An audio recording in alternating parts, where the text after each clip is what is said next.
Before we dive into today's terrifying tale, make sure to hit that like button and subscribe to my channel.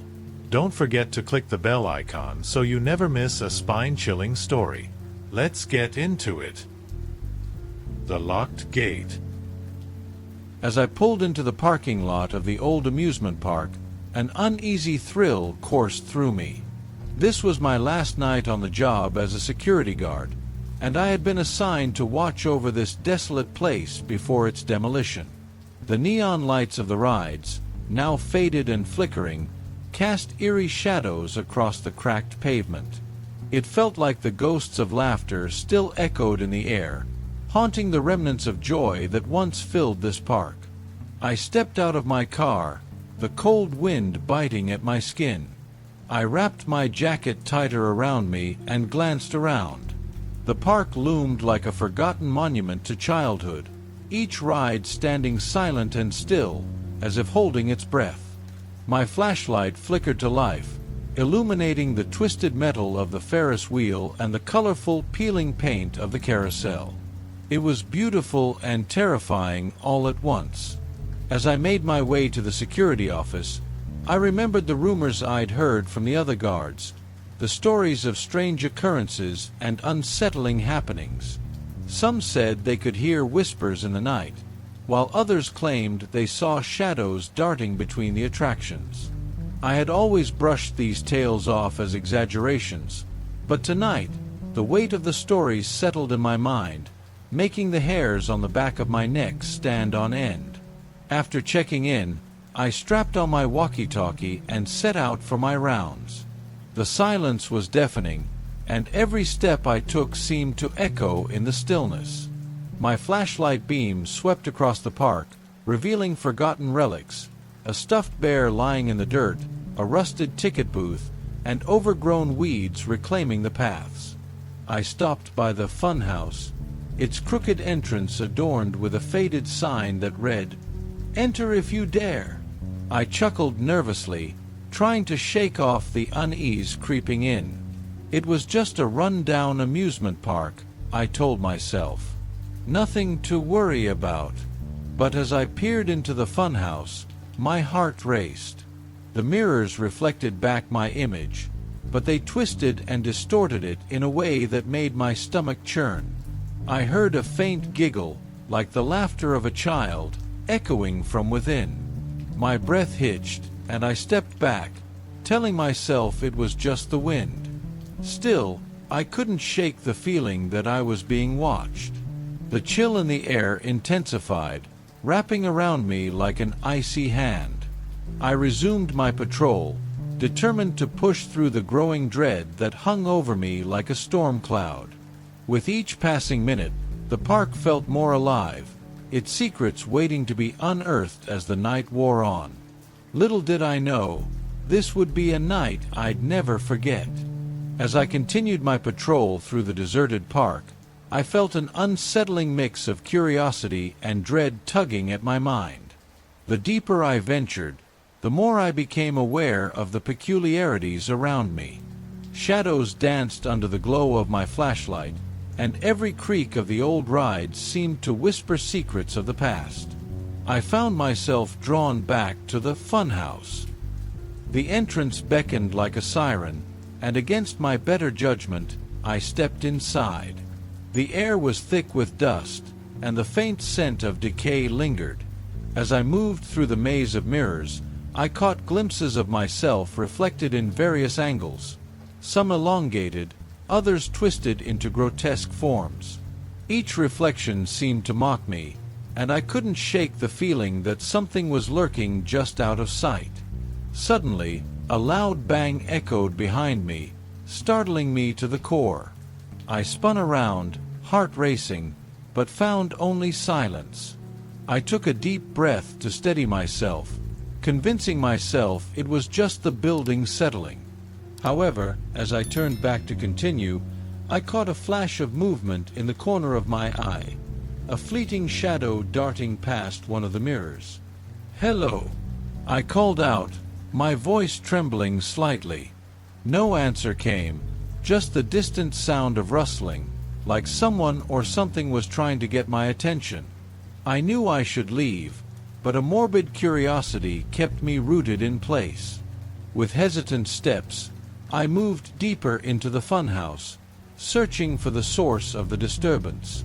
That's when I stumbled upon a locked door at the back, heavily marked with a rusted sign that read, "Employees Only." My heart raced as I approached it. It felt like the door was inviting me to uncover what lay beyond. I tugged at the handle, but it wouldn't budge. Something about it felt wrong, like it had been deliberately kept closed. My mind raced with possibilities. What was behind it? Was it a storage room filled with old props, or something more sinister? I could almost hear the whispers of long-gone patrons, urging me to find out. In that moment, I heard it again, the unmistakable sound of laughter. This time, it was clearer, echoing through the funhouse with an eerie familiarity.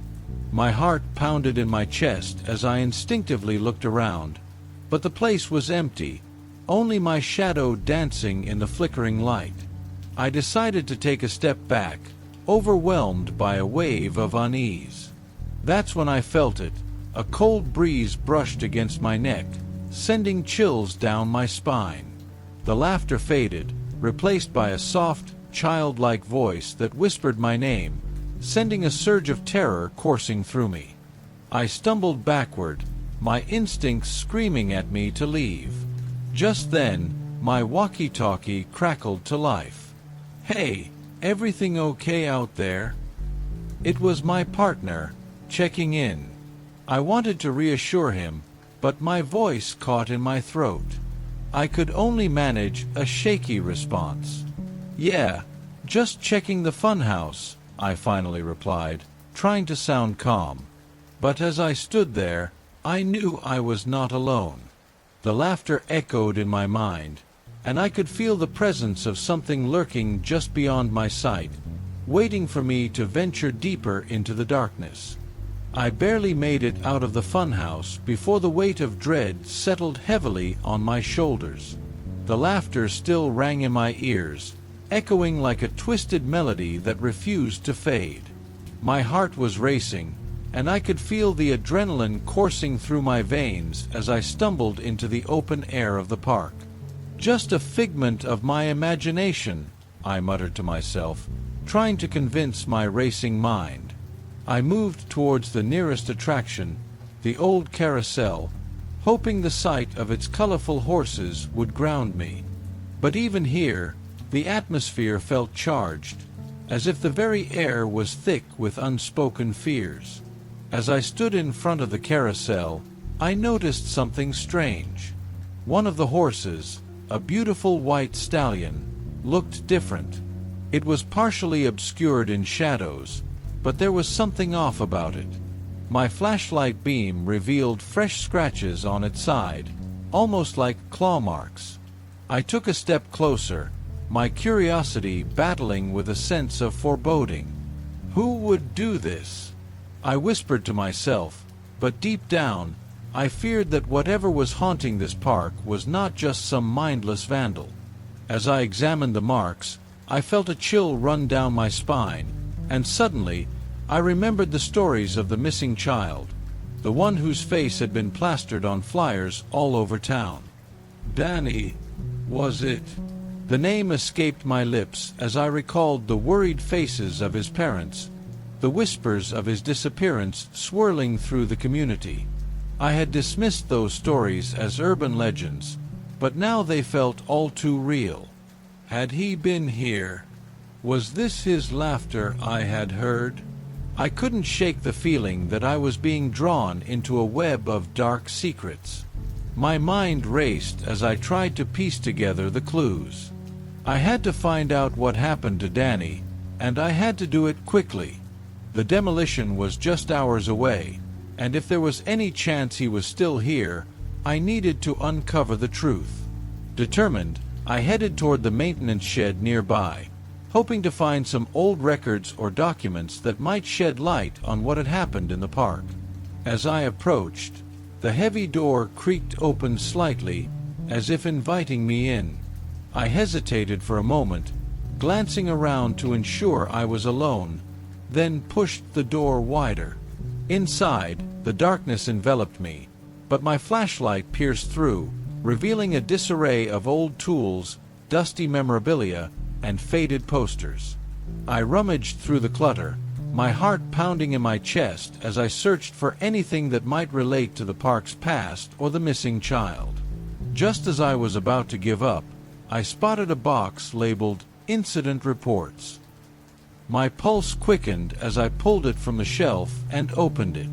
Inside were papers detailing accidents, complaints, and other unsettling incidents that had occurred over the years.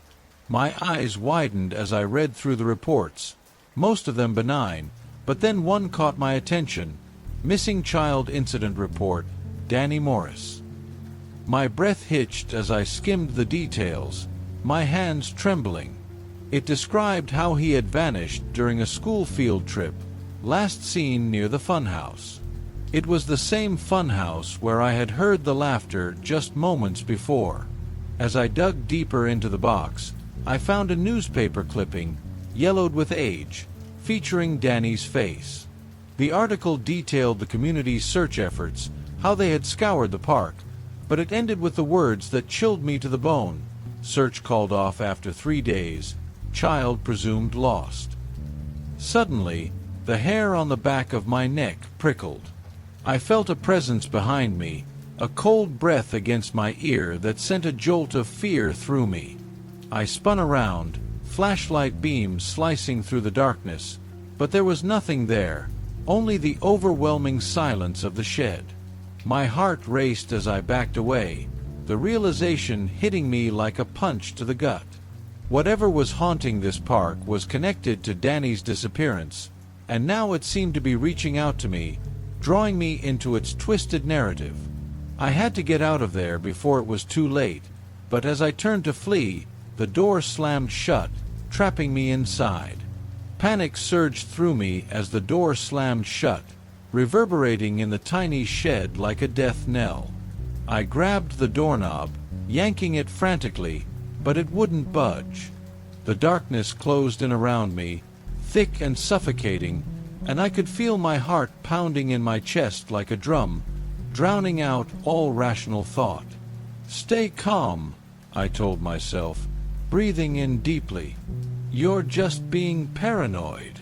But my mind was racing, replaying every strange occurrence of the night. The laughter, the shadows, the locked door. This wasn't just my imagination. Something was very wrong. I turned back to the room, trying to focus on my surroundings. The cluttered space felt alive, as if the objects were watching me, waiting for my next move. I needed to find another way out. My flashlight flickered, the beam wavering in the oppressive gloom, and I could feel the temperature drop further, a chill wrapping around me like a shroud. That's when I heard it, the soft sound of footsteps, deliberate and slow, echoing through the shed. I froze, straining to listen, my breath hitching in my throat. The footsteps drew nearer, and I felt a sense of dread wash over me. I stepped back, pressing against the wall, my heart racing as I searched for a way to escape. "Danny!" I called out, my voice shaky and uncertain. It felt absurd, but I couldn't shake the feeling that the lost child was somehow connected to the eerie happenings. "Is that you?" The footsteps stopped abruptly, and for a moment there was silence. My breath quickened, and I fought against the rising tide of terror threatening to consume me. Then, without warning, the door swung open, flooding the room with light and revealing a figure standing in the doorway. I squinted against the brightness, instinctively raising my flashlight to shield my eyes. The figure was tall and obscured by the shadows of the shed. "What are you doing here?" a voice demanded, low and gravelly. My stomach dropped as I recognized the voice. It belonged to Mr. Jenkins, the school principal. "Mr. Jenkins," I stammered, confusion washing over me. "What are you doing here?" He stepped into the shed, his face partially illuminated by my flashlight. There was something off about him. His eyes looked hollow, as if the life had been drained from them. "You shouldn't be here," he warned, a strange urgency in his tone. "You need to leave. Now." I felt a wave of suspicion wash over me. "What do you mean?" "I'm the security guard. I'm here to watch over the place before it gets demolished. The park, it holds secrets that should never be uncovered," he said, his voice growing more frantic. "Danny is not gone. He's still here, and he's not alone." "What do you mean?" I pressed, stepping closer. "What happened to him? What do you know?" His expression hardened, and he glanced nervously over his shoulder, as if he feared being watched. "You have to understand, there are things in this park that don't want to be disturbed. I tried to protect the students, but—" His voice trailed off, and for the first time, I noticed a glimmer of fear in his eyes. Before I could respond, a loud crash echoed from outside the shed, making us both jump. I turned instinctively, my heart racing as I anticipated what might be waiting for us in the dark.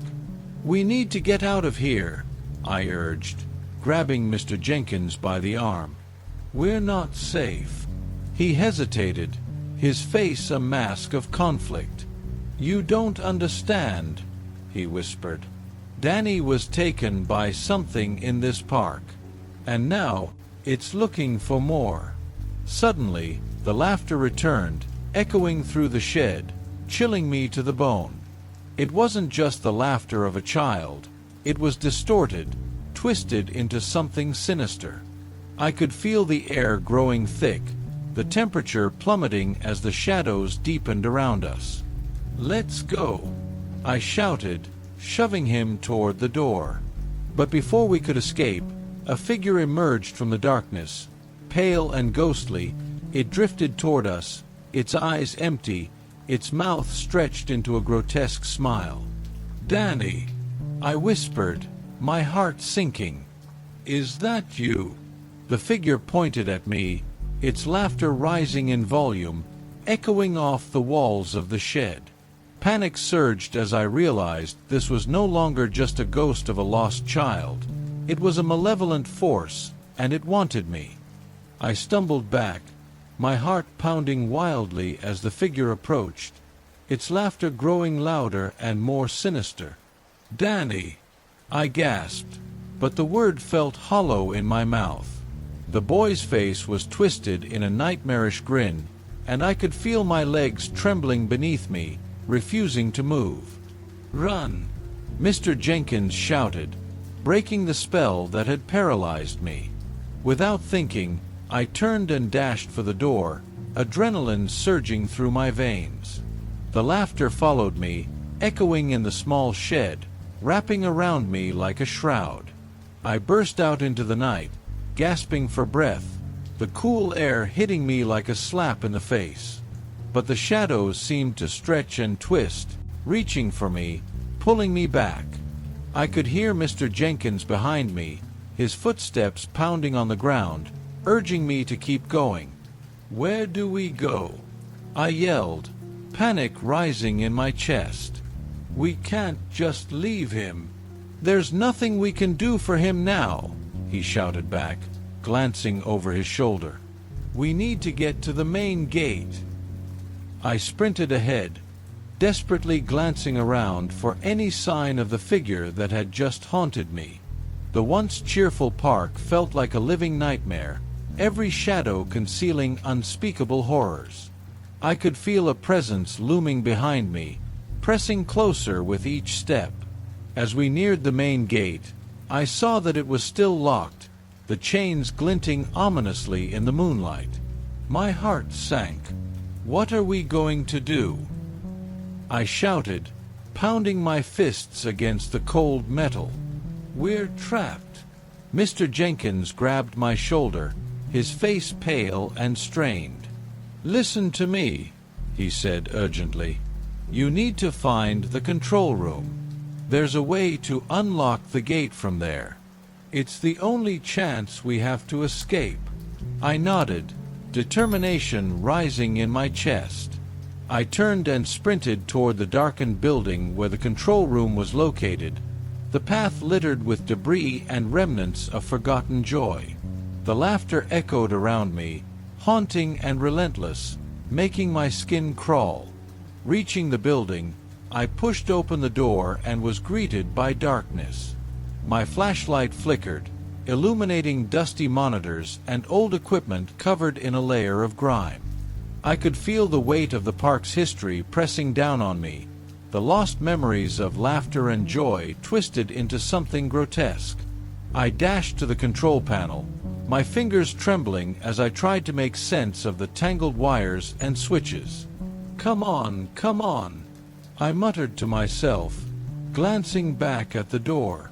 I could hear the laughter growing closer, the shadows creeping in.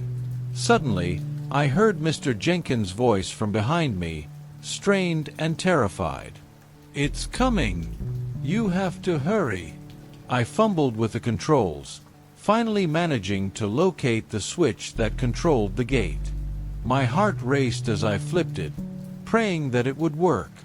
The sounds of the park seemed to fade away, replaced by a mechanical whirring that sent a thrill of hope through me. The gate began to rattle, the chains loosening. "It's working!" I yelled, relief flooding my voice. But then the laughter erupted again, now mixed with a deep, rumbling growl that sent shivers down my spine. I turned to see the figure standing at the door, its form more solid, its grin stretching wider, eyes glowing with an otherworldly hunger. "Danny!" I shouted, but it felt futile. The boy's face morphed into something more monstrous, the shadows swirling around him like a cloak of despair. I had to act quickly. "Go!" I shouted to Mr. Jenkins, pushing him toward the door. "I'll hold it off." "No." "I can't leave you," he protested, but I could see the fear in his eyes. "Just go." I yelled again, the figure taking a step forward, and I felt an icy grip on my heart. In a moment of clarity, I knew I had to face this. I had to confront whatever darkness had taken over this park. "You're not going to take anyone else," I yelled, charging at the figure, my flashlight beam piercing through the shadows. I swung the flashlight, the beam illuminating its face as I charged, shouting in defiance. In that moment, I felt a surge of power, the fear giving way to something greater, a need to protect, to fight back against the darkness. But as I collided with the figure, everything went black. When I awoke, I was outside the park, the moonlight bathing the empty rides in an ethereal glow. I could hear the distant sound of sirens approaching, and I realized I was free. But as I looked back at the park, a sense of loss washed over me.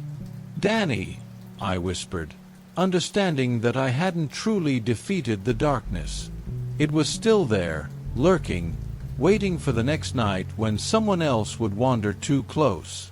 I took a deep breath, knowing that I would never be able to forget what had happened. The park was more than just a haunted place. It was a resting ground for lost souls, and I could only hope that one day they would find peace.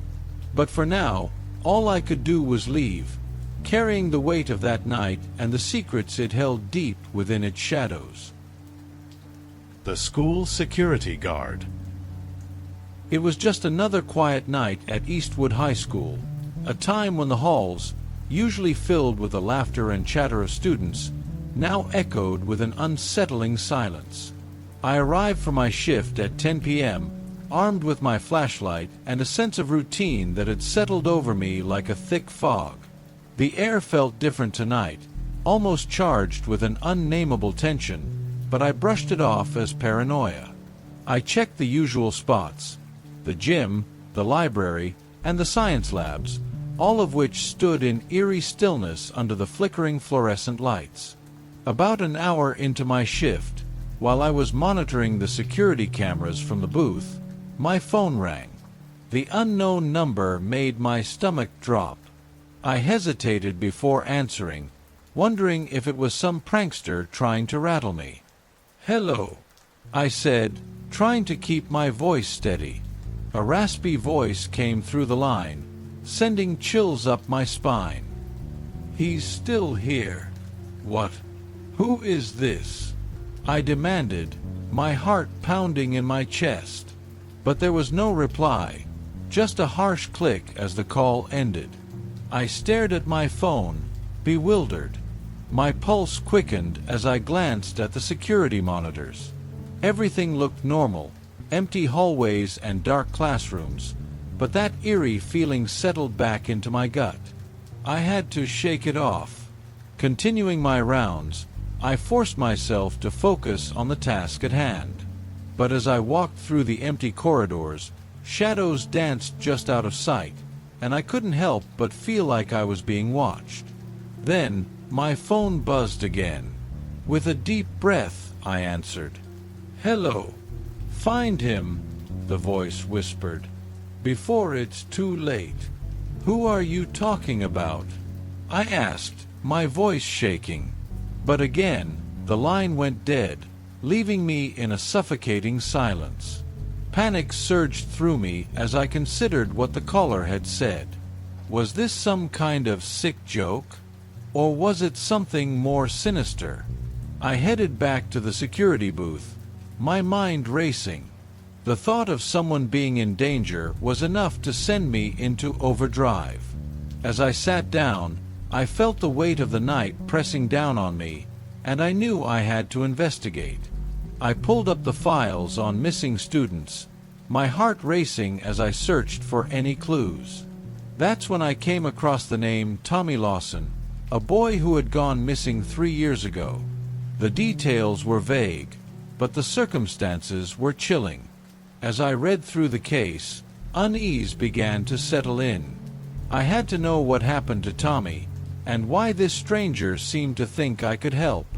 Little did I know, the answers I sought would lead me down a dark path, where the shadows of the school held secrets far more terrifying than I could have imagined. The rest of the hour dragged on painfully slow. I couldn't shake the feeling that the school was watching me, the way a predator waits for its prey. The flickering lights cast eerie shadows across the hallways, and every creak of the building felt amplified in the silence. My thoughts kept returning to that call. Who was the voice? And why was Tommy's name echoing in my mind? As I resumed my rounds, I pushed the unsettling thoughts aside. I had a job to do, after all. The halls were dark, but I shone my flashlight on the lockers and classroom doors, reminding myself that this was just another night. Just as I turned the corner near the art room, my phone buzzed again. My heart raced as I pulled it out of my pocket. I was certain it was the same unknown number, and I felt a mix of dread and anticipation wash over me. I answered, my voice trembling slightly. "Hello. This is your last warning," the voice hissed, chilling me to the bone. "You need to find him, before it's too late." "Who? What are you talking about?" I shouted, frustration mixing with fear. There was a pause, the silence stretching like a taut wire before the voice continued, "He's in danger, and so are you." I felt a cold sweat break out on the back of my neck. "What do you mean?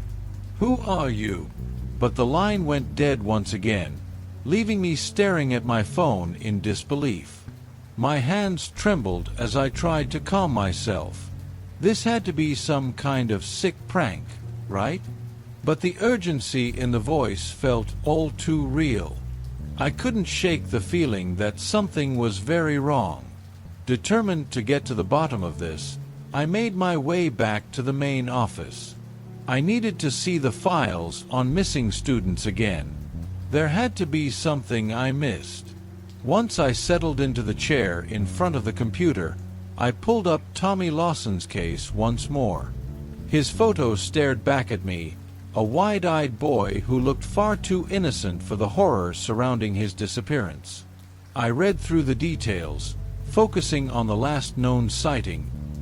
He had vanished just a block from the school.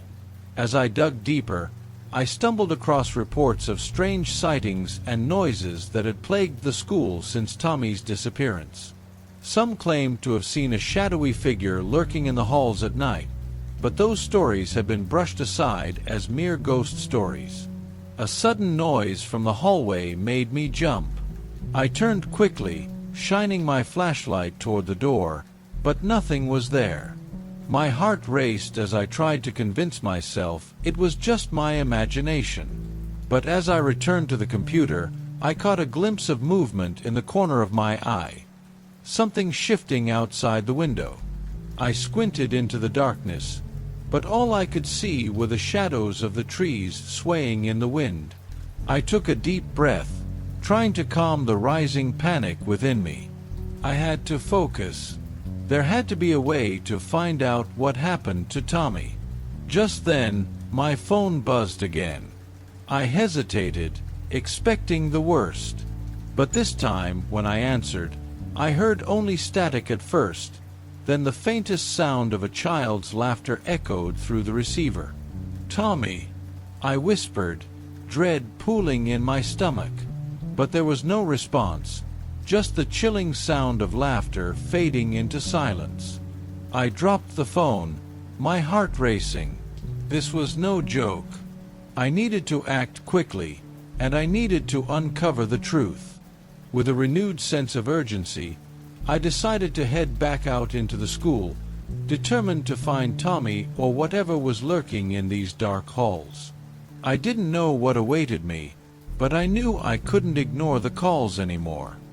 I stood in the dim glow of the security office, my mind racing as I tried to piece together the clues. The unsettling laughter from the phone still echoed in my ears, a haunting reminder that something was very wrong. I needed to find Tommy, and I needed to do it quickly. Taking a deep breath, I steeled myself and stepped out into the cold, empty hallways. My flashlight beam cut through the darkness, illuminating the rows of lockers and the dull paint on the walls. Every creak of the floor beneath my feet felt amplified, heightening my sense of dread. I could almost hear the whispers of the past echoing through the building, urging me to uncover the secrets hidden within. I headed toward the art room, where I remembered the rumors of strange happenings. It was said that students had reported seeing Tommy in the halls, lingering in the shadows long after he disappeared. Maybe I could find something that could lead me to him, or at least uncover the truth about what had happened. As I approached the art room, I noticed that the door was slightly ajar. A chill ran down my spine. I pushed the door open slowly, the hinges creaking in protest. Inside, the room was filled with half-finished paintings and scattered art supplies, but it felt like a tomb, a space frozen in time, untouched by the outside world. "Tommy," I called softly, my voice trembling. "Are you here?" No answer came, just the oppressive silence of the room. I stepped further inside, scanning the dark corners for any signs of movement. My heart pounded in my chest, and the shadows seemed to close in around me. I noticed something on the floor, a small sketchbook, partially hidden under a table. I picked it up and flipped it open, revealing a series of drawings. They were simple but haunting, a figure standing alone in a dark hallway, a classroom filled with shadowy shapes, and one sketch of a boy with wide, fearful eyes, Tommy's eyes. My breath caught in my throat. It was like peering into his mind, and I felt a mix of sadness and terror wash over me. Who had drawn these? Was it Tommy, or someone else who had witnessed his last moments? Suddenly, my phone buzzed again, vibrating violently against the table. I jumped, nearly dropping the sketchbook. I answered it without looking, my heart racing. What now? Snapped, frustration bubbling over. Help him, the voice rasped, sounding weaker this time. You're running out of time. Where is he? I shouted into the phone, but the line went dead once again. I cursed under my breath and threw my phone onto the table, the weight of the situation crashing down on me. My instinct screamed that I had to leave the art room and head for the source of those shadows. I had to confront whatever was hiding in this school. I made my way to the main hallway, the beam of my flashlight sweeping across the walls. As I walked, I felt a presence lurking just beyond my line of sight. The laughter echoed again in my mind, taunting me, mingling with the fear gnawing at my insides. I approached the main staircase, where the reports of strange sounds had originated. Taking a deep breath, I stepped onto the first step, my pulse quickening. The air grew heavy, thick with anticipation, as I ascended to the second floor. The moment I reached the top, I heard it, a soft whispering, almost like a chant, drifting through the halls. My heart raced as I followed the sound, each step taking me deeper into the heart of the school. I turned a corner and froze. At the end of the hall, a figure stood silhouetted against the faint light. It was small, hunched over, and unmistakably human. "Tommy," I called, my voice barely above a whisper. The figure slowly turned, revealing a face I could barely make out in the shadows. A cold wave of recognition washed over me as I took a step forward. But before I could say anything more, the figure darted down the hallway, disappearing into the darkness. "Wait!" I yelled, rushing after him. I ran, my breath coming in quick gasps as I chased the shadowy figure, my heart pounding with a mix of fear and determination. I rounded the corner, only to find the hall empty. The figure had vanished. I stood there, panting, trying to gather my thoughts. I had to find him. Whatever was happening, I couldn't let fear stop me now. I turned to retrace my steps when I heard the soft laughter again, echoing from the classroom at the end of the hallway. It sent chills down my spine. Something was very wrong here, and I needed to uncover the truth before it consumed me. My heart raced as I stood frozen in the hallway, trying to comprehend what had just happened. The laughter echoed again, sending a chill racing down my spine. I had to confront whatever was lurking in that classroom. It was the only way to find Tommy and uncover the truth. I took a deep breath, steadying myself before making my way toward the classroom at the end of the hall. The closer I got, the more the air thickened with an unnatural heaviness, as if the very walls were pressing down on me. I could feel my pulse pounding in my ears, drowning out the sound of my footsteps. Pushing the door open, I stepped inside. The classroom was dimly lit, shadows clinging to the corners. Desks were scattered about, papers strewn across the floor, as if a struggle had taken place. But there was no sign of Tommy, only the haunting remnants of a once vibrant space filled with laughter and learning. "Tommy!" I called out again, my voice trembling. Silence enveloped me, and I felt the weight of dread settle in my stomach. As I scanned the room, something caught my eye.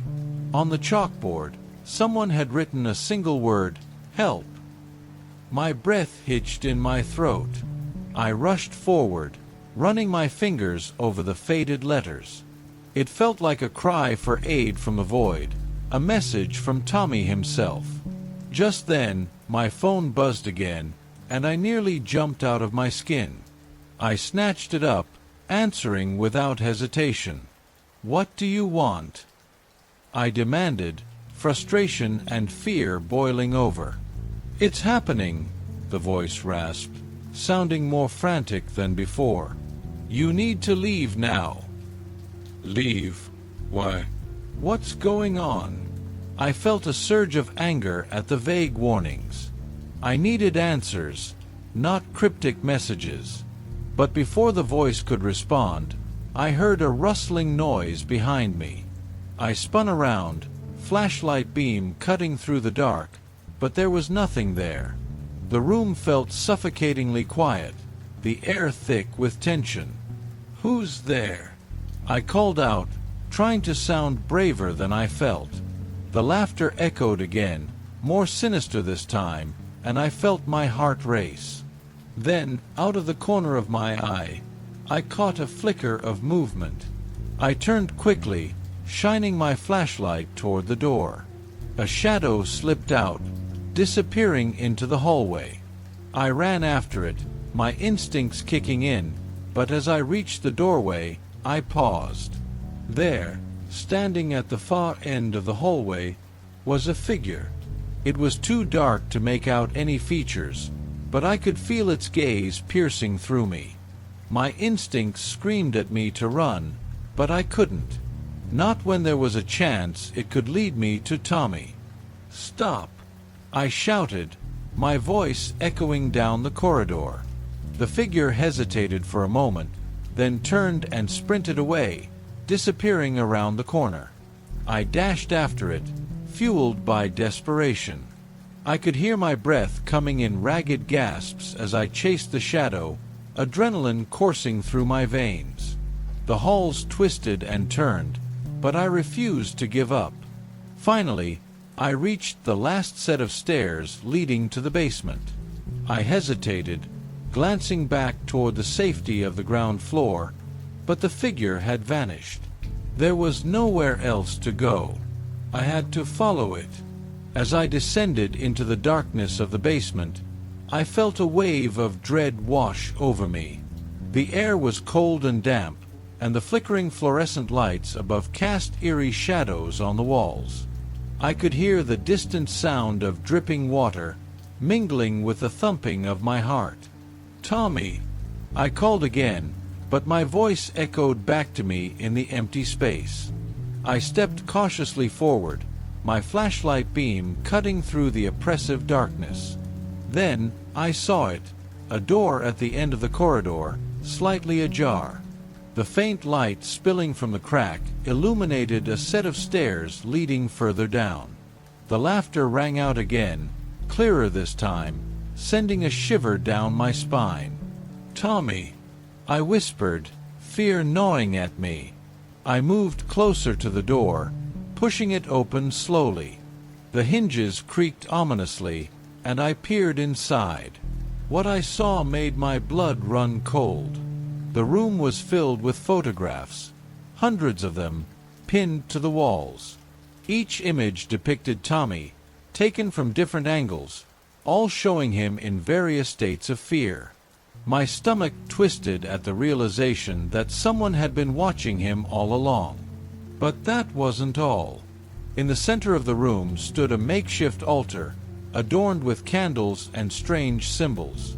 I felt a sickening wave of horror wash over me as I realized that this was not just a sick obsession. It was something far more sinister. Suddenly, I heard footsteps behind me, and I spun around, my flashlight illuminating the figure once more. This time, I could see it clearly. A student, someone I recognized from the school, their eyes wide with terror. "They're coming for you," they whispered, their voice trembling. "You have to get out. You have to warn the others." Before I could ask anything, the figure bolted past me, disappearing into the shadows. Panic surged through me as I realized I wasn't alone down here. I had to escape, before whatever darkness had claimed Tommy came for me too. My heart pounded in my chest as I stood in that eerie basement, staring at the photographs lining the walls. Each image of Tommy seemed to accuse me, a reminder of my failure to protect him. The candlelight flickered ominously, casting long shadows that danced around me, threatening to pull me into the abyss.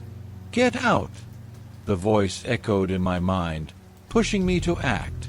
I turned on my flashlight and sprinted toward the door, adrenaline fueling my escape. But as I reached for the handle, I heard it, a low growl reverberating from the darkness behind me. I hesitated for just a moment, my instincts screaming at me to turn and face whatever horror lurked there. But I knew I couldn't stand still. I had to keep moving.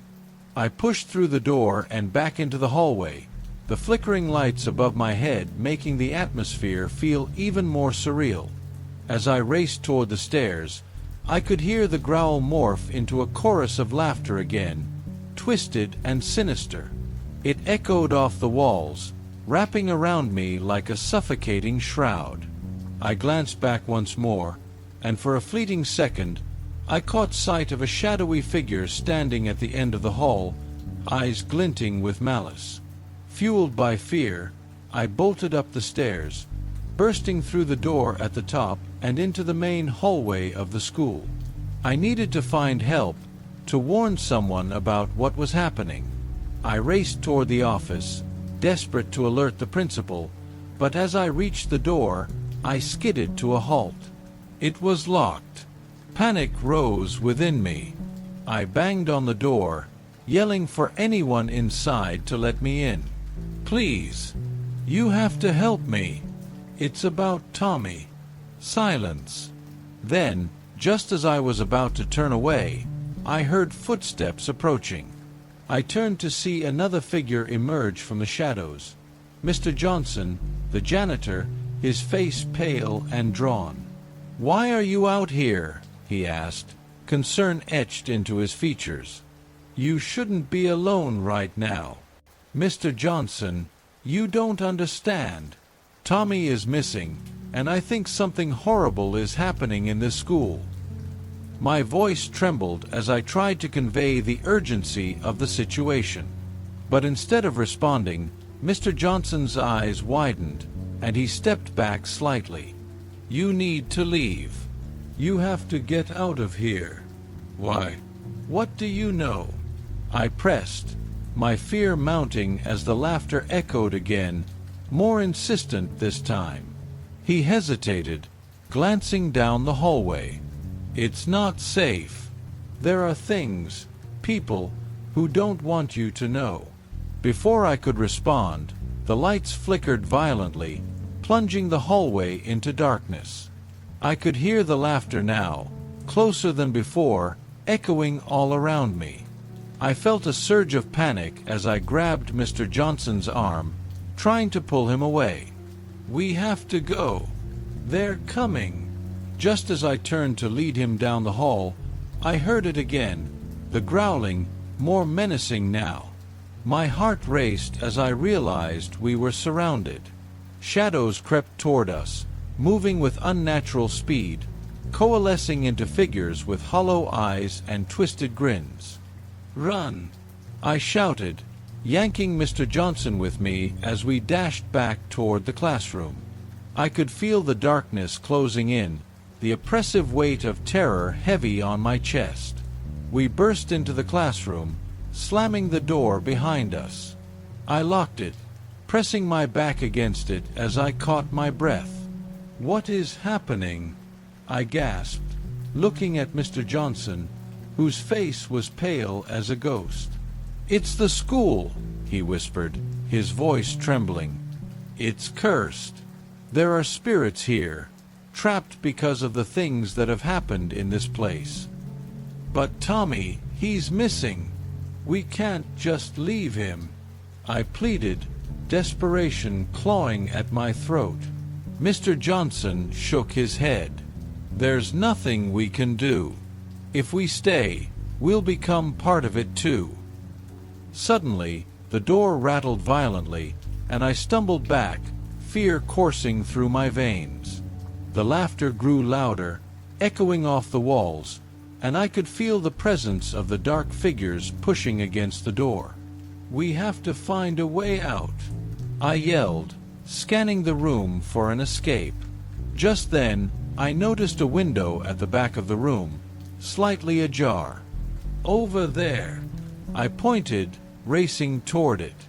Mr. Johnson followed, and together we pried it open, the cool night air rushing in. As we climbed out, I heard the door shatter behind us, splintering under the weight of whatever darkness had been chasing us. We fell onto the grass outside, and I turned to look back at the school. The shadows swarmed the windows, the laughter now a cacophony of rage and despair. "Run!" Mr. Johnson shouted, pulling me away from the building. We sprinted across the field, the oppressive weight of the school looming behind us, but I couldn't shake the feeling that something was watching. As we reached the edge of the property, I glanced back one last time, my heart sinking. The windows were dark now, but I knew they were still there, trapped in a never-ending cycle of horror.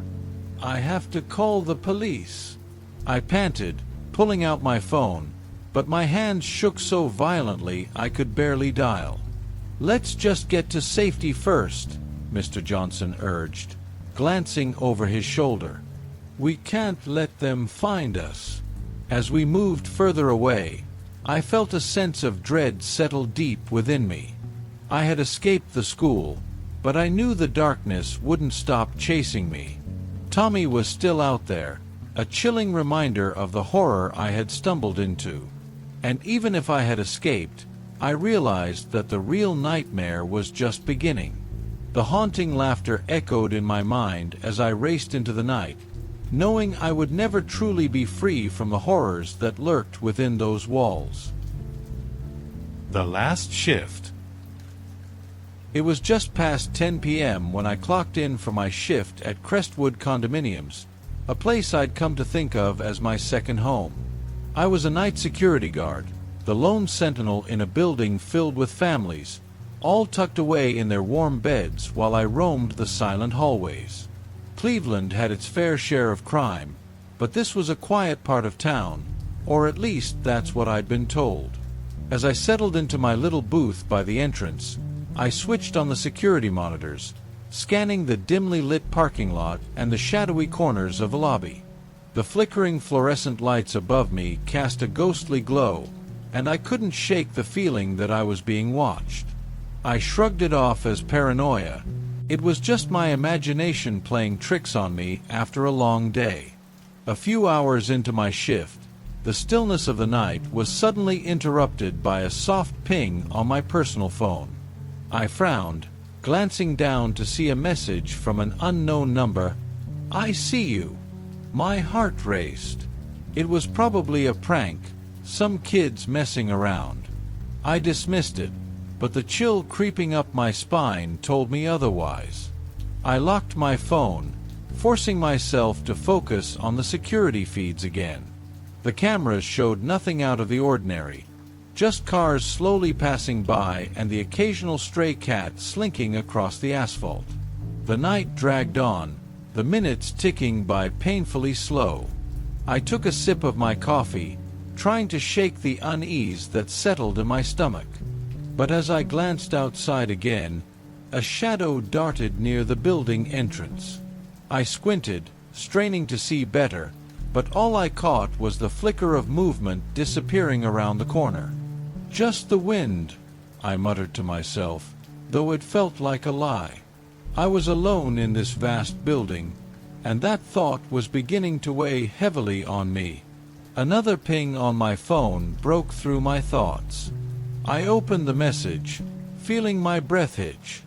"You're not safe." I felt my pulse quicken as I glanced around the empty lobby. I quickly checked the locks on the doors, ensuring they were secure, but the feeling of being watched only intensified. I glanced at the security monitors again. Everything seemed normal, but I knew I wasn't alone anymore. After an agonizing silence, I decided to take a walk around the building, hoping the motion would help calm my nerves. As I stepped outside into the cool night air, I felt the weight of darkness pressing in around me. With each step, I couldn't shake the feeling that someone was following me.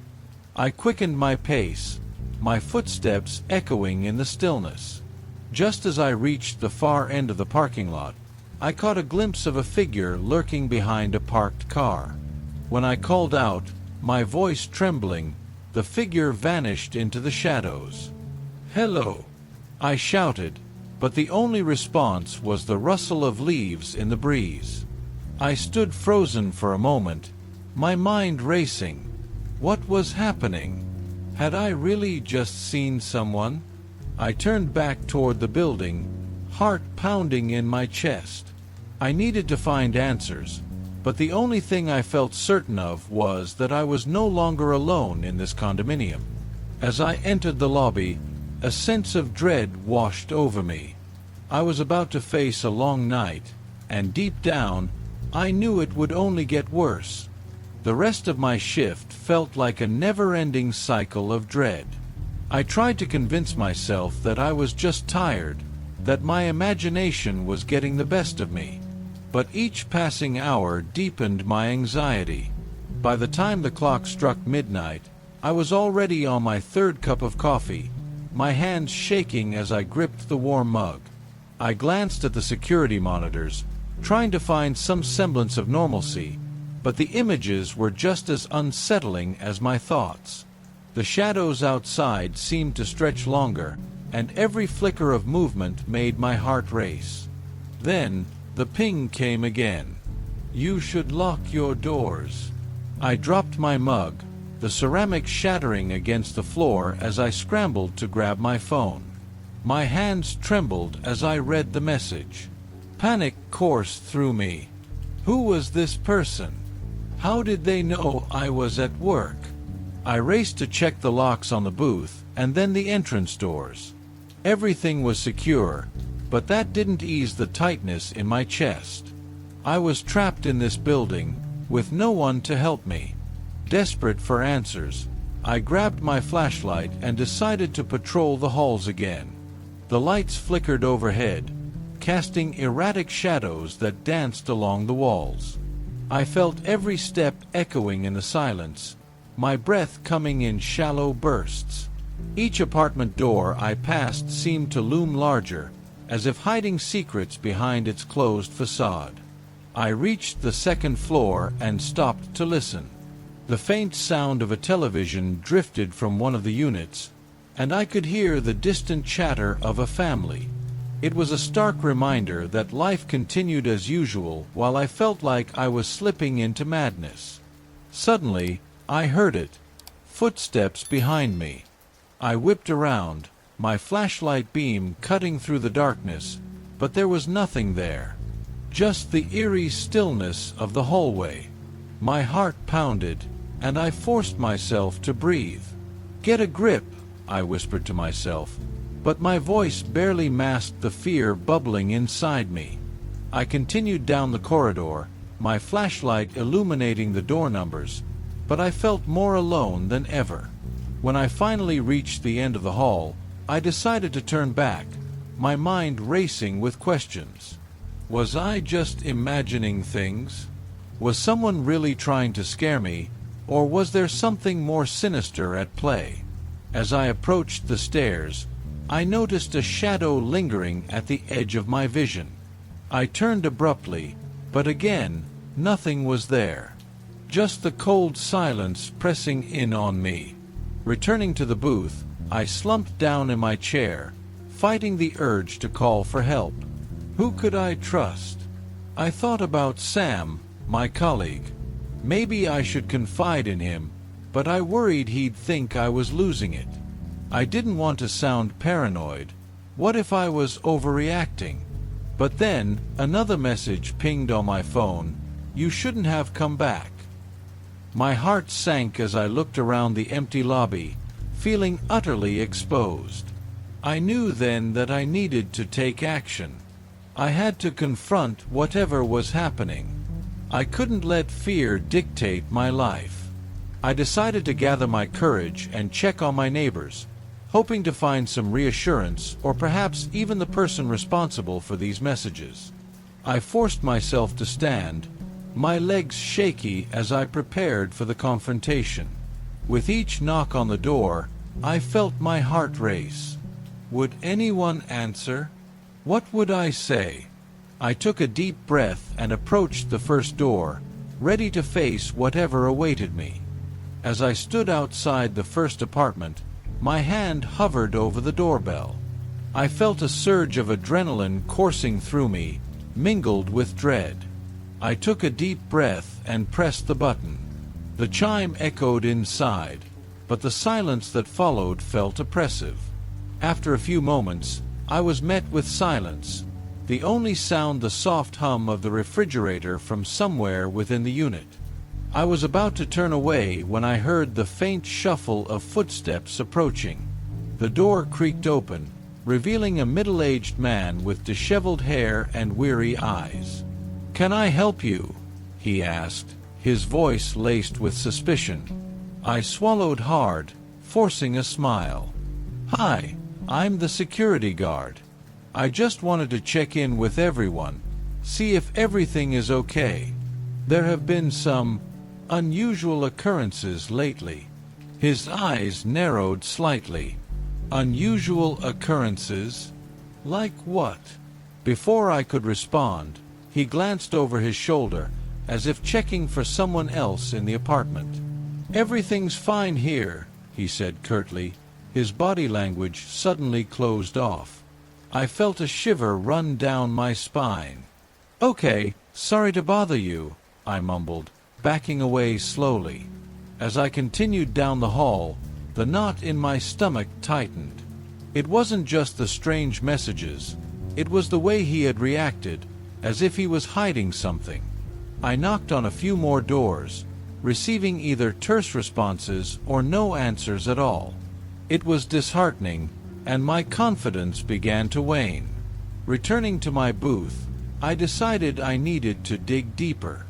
I called Sam, my colleague, hoping he could help me make sense of the escalating situation. "Hey, it's me," I said, trying to sound casual despite my racing heart. "Have you noticed anything strange at the condos lately?" There was a pause on the other end. Strange? Like what? I hesitated, unsure of how to explain. "I've been getting these weird messages, and some neighbors are acting off. I think something's wrong." Sam sighed. "Look, it's probably just a prank. You're working the night shift. It gets to your head. You should try to relax. I'll be by in a few hours to relieve you. Just hang in there." I wanted to argue, to tell him that it was more than just paranoia, but I didn't have the energy. "Okay, I'll try." After we hung up, I began to review the security footage from earlier in the night. As I scanned through the grainy video, I noticed something that made my blood run cold. At one point, a figure had crossed the screen, moving quickly from one shadow to another.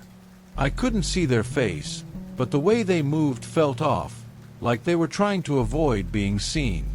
My hands trembled as I hit the rewind button, watching it again. The figure lingered near the entrance before disappearing out of frame.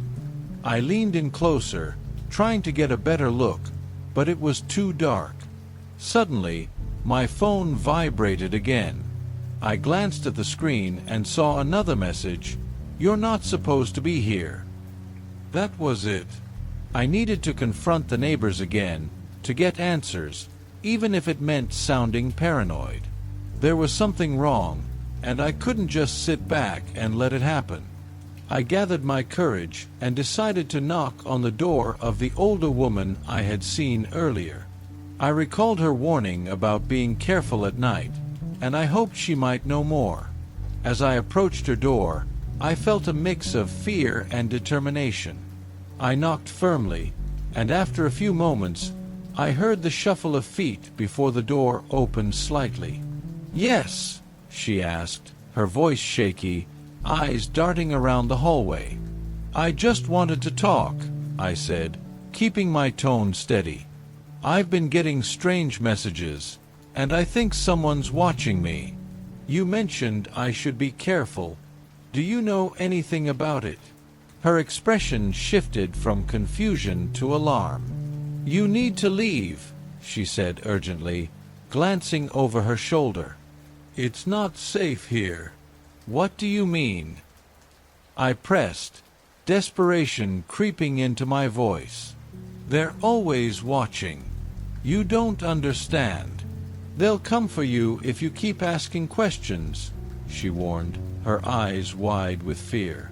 Before I could respond, she shut the door with a soft click, leaving me standing in the hallway, heart racing. I backed away slowly, feeling more isolated than ever.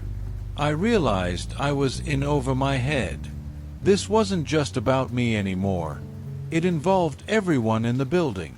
As I turned to go back to my booth, the weight of the night settled on my shoulders. I felt like a pawn in a game I didn't even understand, and I had no idea how deep the danger ran. I returned to the security booth, my mind racing. The older woman's warning echoed in my ears. "They're always watching." It felt like a script from a horror movie, but this was my reality, and it was terrifyingly real. I tried to regain my composure as I settled back into my chair, but every shadow that flickered across the screens made my skin crawl. I glanced at the clock. 1:30 a.m. The night felt heavier, the air thicker with unease. Just as I was about to replay the security footage, my phone buzzed again. My heart jumped as I fumbled for it, nearly dropping it in my haste. The message read, "You shouldn't have talked to her." Chills ran down my spine. I was being hunted, and I had no idea why. Who was this person?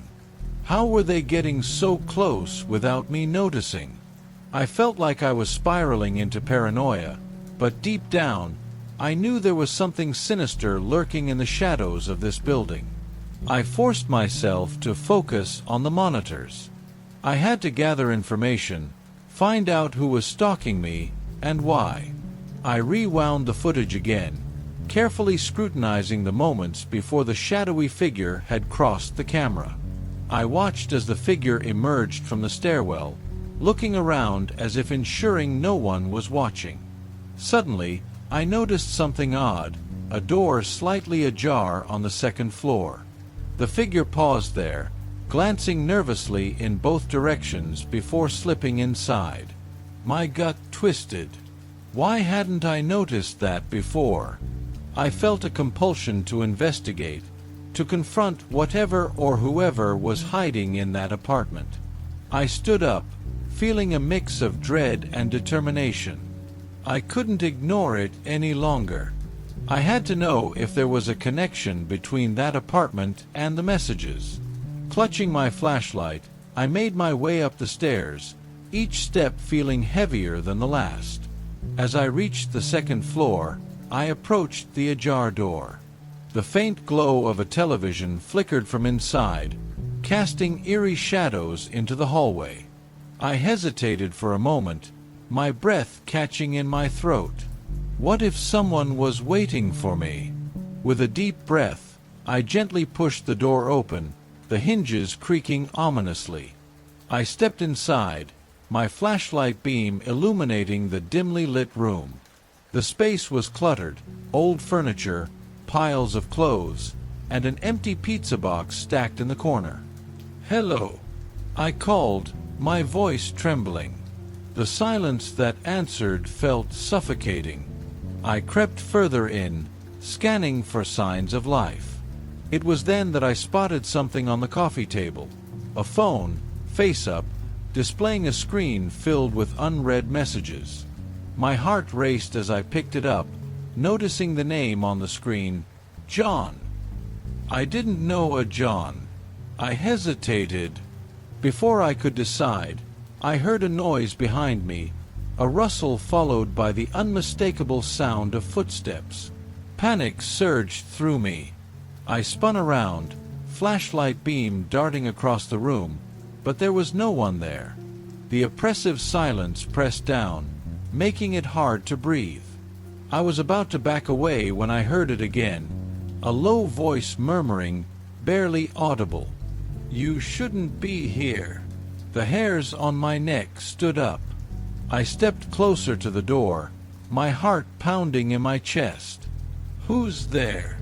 I called out, trying to sound braver than I felt.